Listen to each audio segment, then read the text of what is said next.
ان نیک لوگوں سے مراد وہ لوگ ہیں جنہوں نے اللہ کی عبادت کی ہوگی، رسول اللہ کی پیروی کی ہوگی عز و جل و صلی اللہ علیہ وآلہ وسلم۔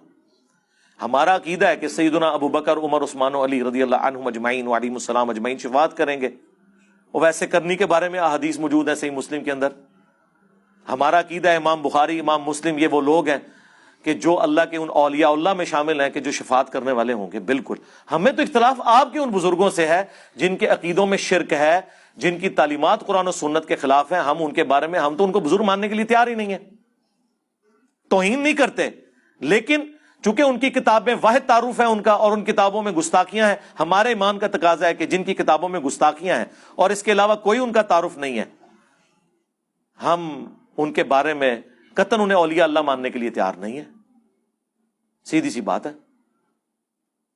لوگ پوچھ رہے ہوتے ہیں ہم ان بزرگوں کی قبروں پہ جائیں، تو میں نے پچھلی اتوار کو نا رجوع ریکارڈ کرا دیا اپنا اس کے اوپر۔ میں تو پہلے دسیا جدوں میں رجوع ریکارڈ کراواں نا تو پھر سمجھ لو کہ گل وچ کوئی اور نکل آئی ہے۔ آپ جائیں جس دربار پہ آپ نے جانا ہے، ویسے تو حکم درباروں پہ جانے کا نہیں ہے، قبروں پہ جاؤ تاکہ آخرت کی یاد آئے، صحیح مسلم کی حدیث ہے۔ مزارات پہ جانے نہیں، کیونکہ مزارات تو بنانا ہی غلط ہے، صحیح مسلم کی حدیث ہے۔ میں تمہیں منع کرتا ہوں قبریں پکا کرنے سے، قبروں پر عمارت بنانے سے اور اس پہ بیٹھنے سے۔ ڈائریکٹ بیٹھنا بھی منع ہے اور مجاور بن کے بیٹھنا بھی منع ہے۔ پھر بھی اگر آپ کو شوق ہے ضرور جائیں، لیکن ایک ریکویسٹ ہے اس شرط کے ساتھ، وہاں بلند آواز سے آپ نے، آج تک تو آپ ان کو پکارتے تھے نا مدد کے لیے، اب آپ نے بلند آواز سے کہنا ہے اے اللہ جو یہاں بزرگان دین دفن ہے، اے اللہ ان کے سارے گناہ معاف فرما، اے اللہ ان کے چھوٹے گناہ، ان کے بڑے گناہ، ان کے وہ گناہ جو انہوں نے چھپ کے کیے عوام سے، جو لوگوں کے سامنے کیے، ہاں سارے معاف کر دے۔ اے اللہ ان کی قبر میں کیڑے نہ پڑے، اے اللہ ان کی قبر کے اوپر اژدہا مسلط نہ ہو۔ ہاں تو یہ کیا غلط دعائیں ہیں؟ یہ وہ ساری باتیں جو رسول اللہ نے ہمیں فرمائی ہیں، اور جن کی قبروں کے ساتھ یہ نہیں ہونا وہ ستے وچ مدینے صحابہ کرام اور اہل بیت کے بارے میں ہے، باقی تو کسی کے بارے میں نہیں ہے۔ کون شخص یہ دعویٰ کر سکتا ہے؟ کیا ہم عذاب قبر کی کے اگینسٹ اللہ کی پناہ کیا صحابہ تابعین تبع تابعین نہیں مانگتے تھے؟ بخاری مسلم کی حدیث ہے، نبی علیہ السلام نے حکم دیا 4 چیزوں کے شر سے تشہد میں اللہ کی پناہ مانگو، اور مسلم کے الفاظ ہیں طاؤس تابعی کہا کرتے تھے میرے نزدیک جو یہ دعا نہیں مانگتا اسے نماز دوبارہ پڑھنی چاہیے۔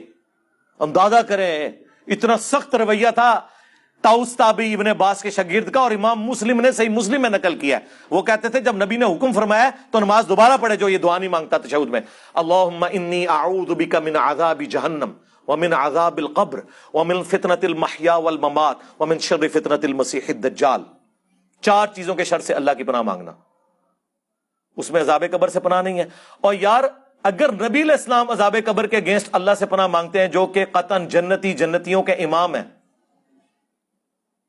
تو تواڈے بابے تو شے ہی کوئی نہیں، ان کے اوپر تو کوئی گارنٹی نہیں ہے، کرے نا۔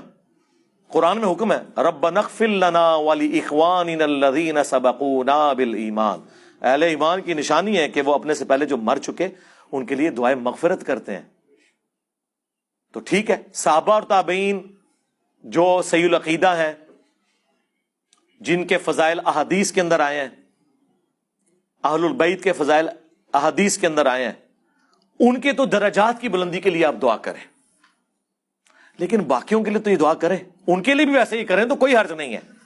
لیکن اگر کسی کو زیادہ کوئی حیض ہے تو آپ جن کے بارے میں کلیم کیے ہوئے ہیں تو ٹھیک ہے جائیں کریں، ضرور کریں۔ قرآن کی کس صورت میں ہے کہ رب نے کہا کہ نبی ہم آپ کو معجزہ نہیں دیں گے؟ اور قرآن کی کئی ایک صورتوں کے اندر ہے، سورۃ الانعام کے اندر ہے معجزہ ان کا منہ مانگا، سورہ بنی اسرائیل کے اندر موجود ہے۔ پچھلے دنوں میری ویڈیو ریکارڈ ہوئی ہے معجزات اور کرامات کے اوپر، جب مفتی منیب الرحمان حفظہ اللہ تعالیٰ نے میرے خلاف مضمون لکھا دنیا اخبار کے اندر، تو میں نے پھر اس کا جواب دیا۔ اس میں انہوں نے وہ ساری آیات نقل کی ہیں، ویسے انہوں نے یہ آیت ماننی تھی کبھی؟ اپنے بابوں کو بچانے کی خاطر انہوں نے کہا کہ آپ جو کہہ رہے ہو نا کہ جی بابے کیوں نہیں کوئی تخت لاتے یہاں پہ، تو یہ تو کافر بھی حضور کو کہتے تھے، تو اللہ نے فرمایا کہ یہ معجزہ ہم نہیں دیں گے، ہماری مرضی جب چاہیں معجزہ دکھائیں تو ہمارے بابے بھی اس وقت کریں گے جب اللہ چاہے گا۔ تو میں نے کہا رکو ذرا، صبر کرو، آپ کا بابوں کے بارے میں عقیدہ نہیں ہے، آپ تو کہتے ہیں بابوں کی ڈیوٹیاں لگی ہوئی ہیں، اور جب چاہیں اشاروں سے اپنے